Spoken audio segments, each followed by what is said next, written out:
If you have to go first, you don't want to telegraph your movement.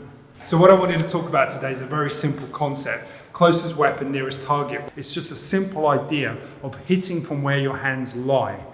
And the idea is to get you to move as efficiently, as directly as you can on the threat. Because efficiency buys me time.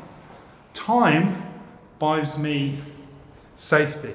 So to move efficiently means to select targets that are basically going to be close to your weapons. And the reason why you want to do that is to conserve energy.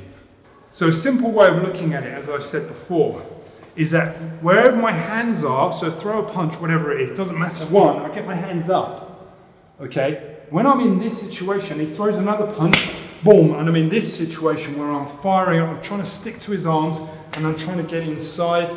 Now here's where the technique or the concepts start to come into effect. The concepts of nearest weapon. Well, what would we say would be the nearest weapon? I could use my head. We did a video on headbutting. Bang. That would be possible. Elbow to head. That's also a close weapon to a close target. Here. Bang. Okay, I could follow up. Bang. Another time to headbutt is generally when you're in elbowing range. So if he throws that haymaker, bang, bang. If I'm in an elbowing range here, then I can headbutt too. I can knee, bang. I could foot stamp, bang. I could off balance him and punch him in the groin, punch him in the body, because from here my hand's in this side. The point of what I'm trying to show you is more the efficiency and the directness of the movement. So what am I talking about? Well, what I'm talking about is very simple. Wherever my hands are, I hit from them. So if they're here, I move forward. They're here, I move forward. Here, I move forward. If, for example, you take the transverse of that, I pull the hand back, okay, and then go forward. It's an inefficient way of doing it, but more importantly, it telegraphs your movement. I'm going to relate it a little bit to hand fighting.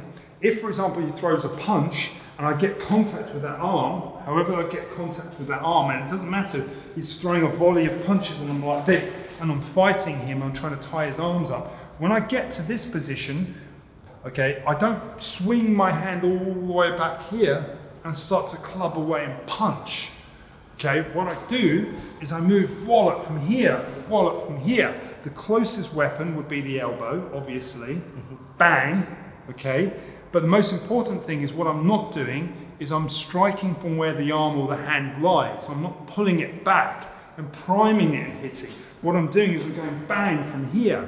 Now the beauty of this is that whenever I'm moving in this fashion, if this hand slipped out because he's in the struggle, because let's face it, it's a struggle, I'm going to hit the guy with an elbow, he's not going to fall on the floor, okay? What happens is he takes a punch, he rips his arm out, and then he starts throwing other punches at me, or he gets his arms connected together, and he starts to pick me up on suplex and start to toss me around all over the place, right? So the point of what I'm trying to say, in a real fight, it's very quick, it's very dynamic, it's very unforgiving. Yeah. And it looks like a dogfight. No real fight in self-defense looks pretty, and even if you're a martial artist, it's not going to look like a martial art, it's just going to be crazy. The point of what I'm trying to say is that I need to be able to move efficiently for the time. So if I'm hitting and hitting, it gives me enough time to break him away, break him off me probably. Okay, so when he starts to charge back at me, for me to start to move and react. But again, I'm hitting, pulling down from where the weapons lie for efficiency of movement. So you hit from where the hands lie. These are just little phrases that will help you remember that it doesn't matter what martial art you do. What you don't want to do is prime the strike. You don't want to telegraph the movement. And if you're certainly moving the shoulders and moving the fist, essentially what you're doing is you're giving way to what you're doing. You always want to mask what you're doing. So we're sort of drifting into discussion of telegraphing strikes when we started talking about hitting from where the hands lie. But it's the same concept. You basically move the hand, okay, via generating power from the elbow, as opposed to trying to move the hand via generating power from the shoulder. This telegraphs, this doesn't telegraph, and it's also much more efficient because what we want to do is buy time.